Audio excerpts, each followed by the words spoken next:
passion led her to work in Kenya with IJM, International Justice Mission, for a year.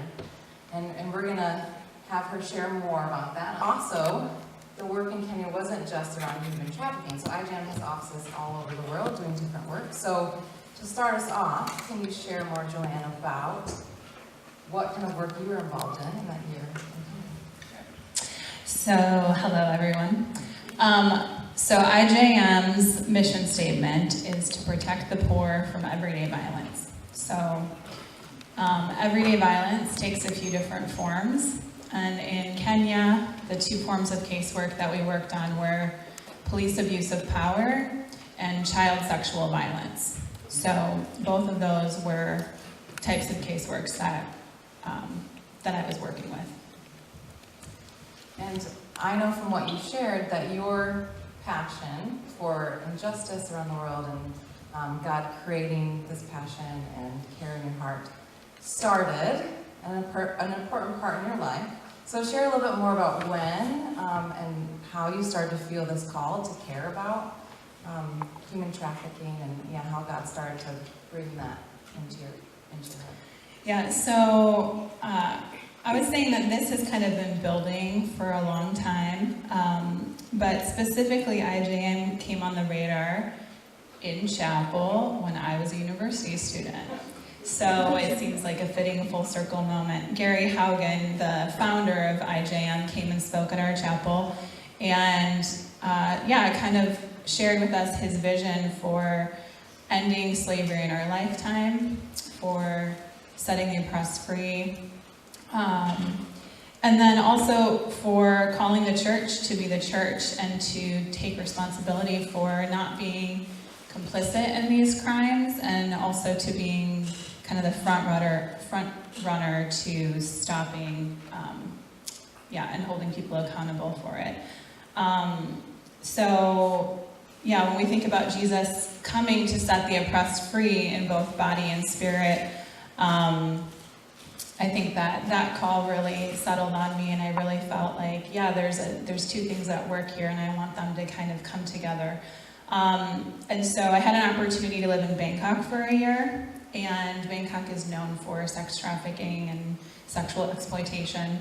And I wasn't directly working with that work, but I did do some volunteer work with it, and it really did solidify my desire to work with that. And so I went back to school and got a master's in community development, and then I also started an internship with IJM, and I was supposed to go to India, but because of visa reasons, ended up in Kenya. So it's kind of long and complex, and now I'm in Klandrud, so you never know what's going to happen. You never know what God is going to start doing to you all. This is chapel, so watch out.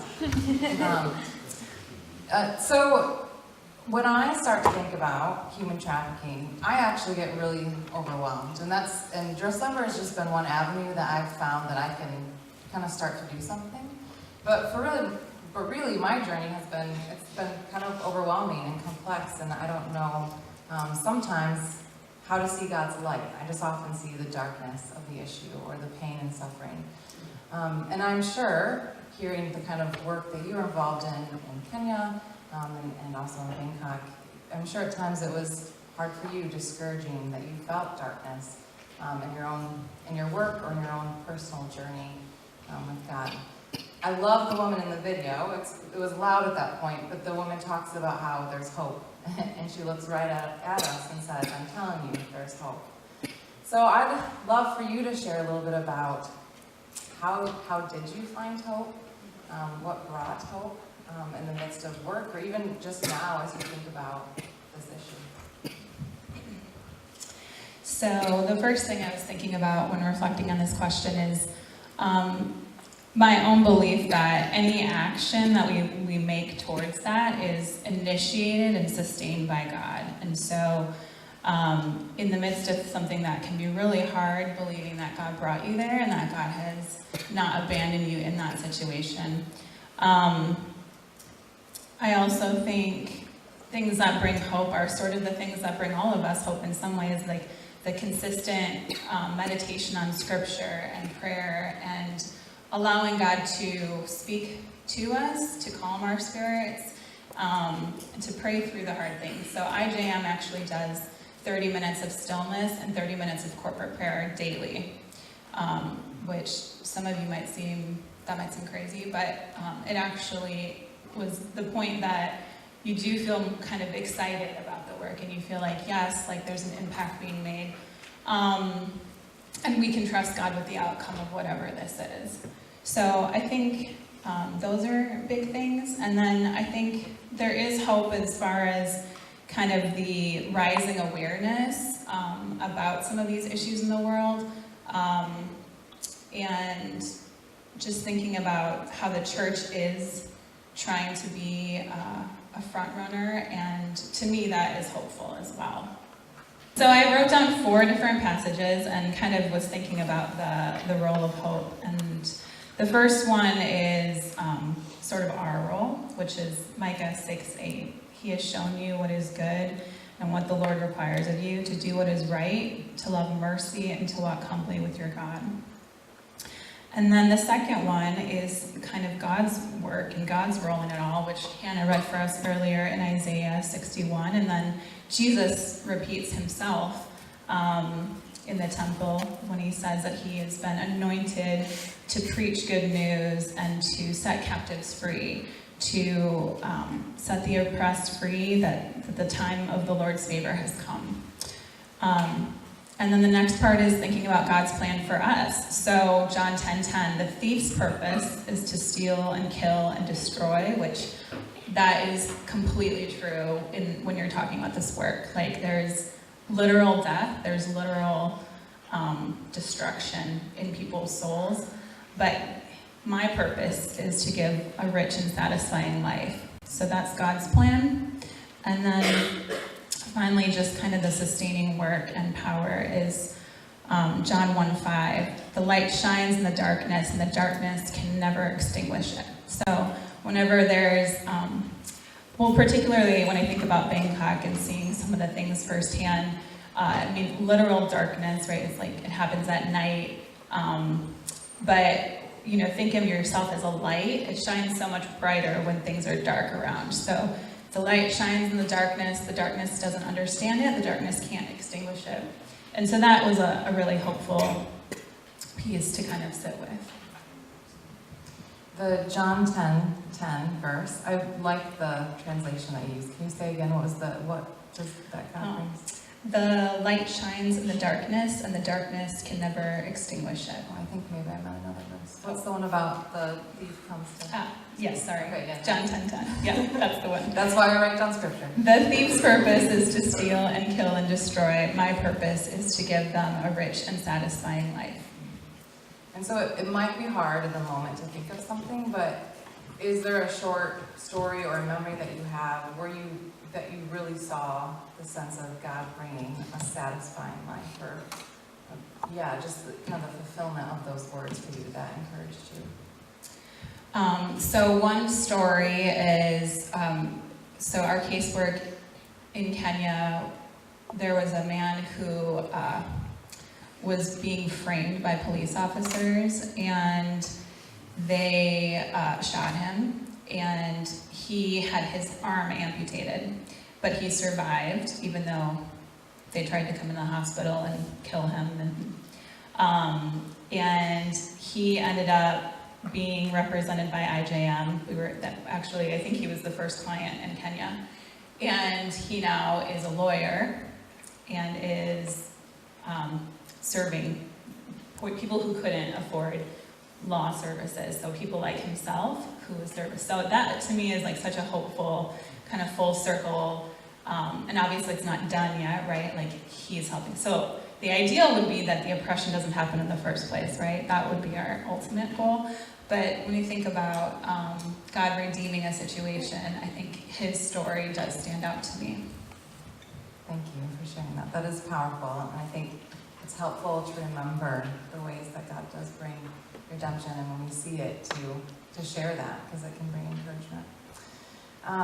So one thing I want us to have time to talk about is just why does this keep happening? So this is a problem in the world that woman in the video mentioned kind of the issue of demand. She didn't go fully into that, so maybe that's something you talk about. But why does this keep happening? And you talked about also at some point about the church's role, or why you think it's so good that there's more awareness now that the church is being involved. So tell us about, how the church, how Christ followers can play a role in that as well. So 2 questions in one. Yeah.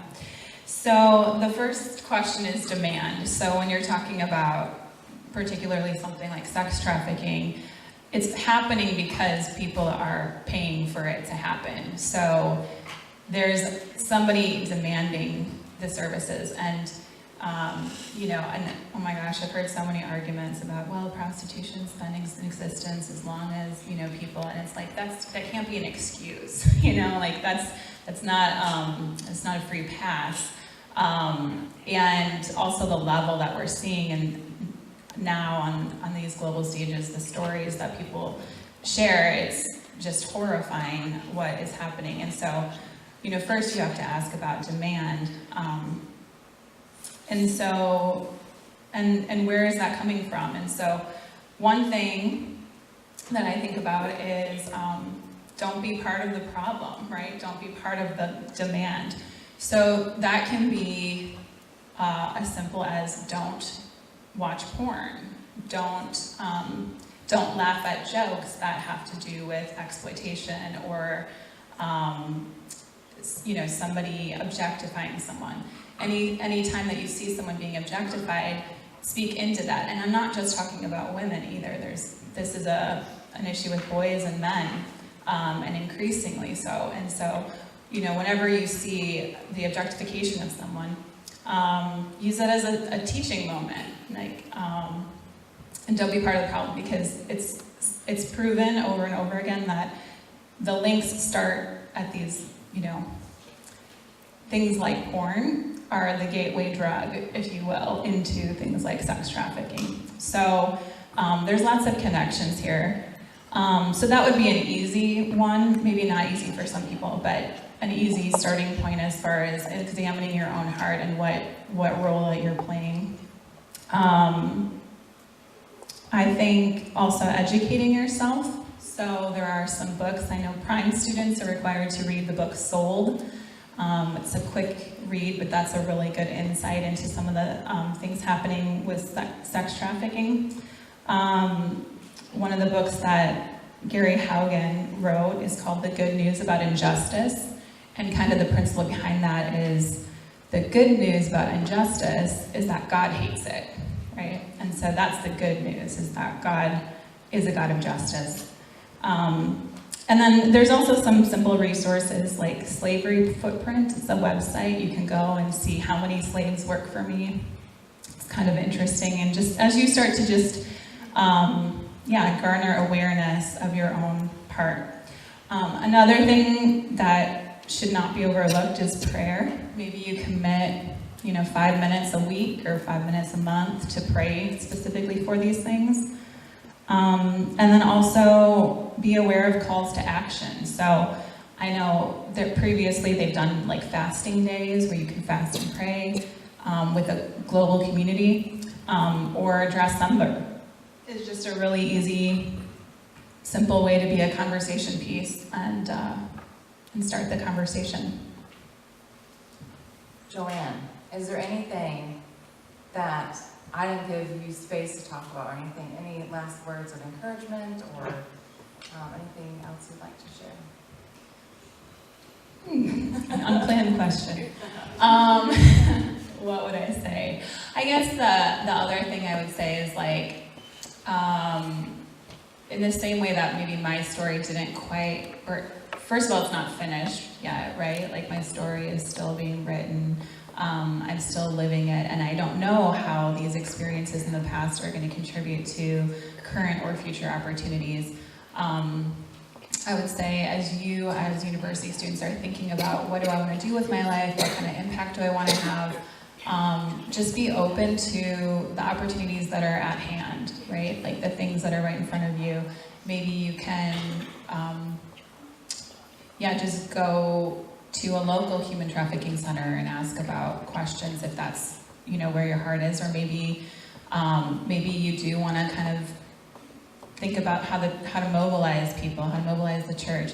Maybe you want to go deeper and realize, like, wow, like I could see how I'm part of the problem, and I really want to work on that. And so just encourage wherever you are, like, there is space for God to use that and to grow, and you don't know how the pieces will connect, right? So just being open to whatever part of the journey you're in, maybe it'll connect later on, right? Yes, thank you. Let's thank JoAnn.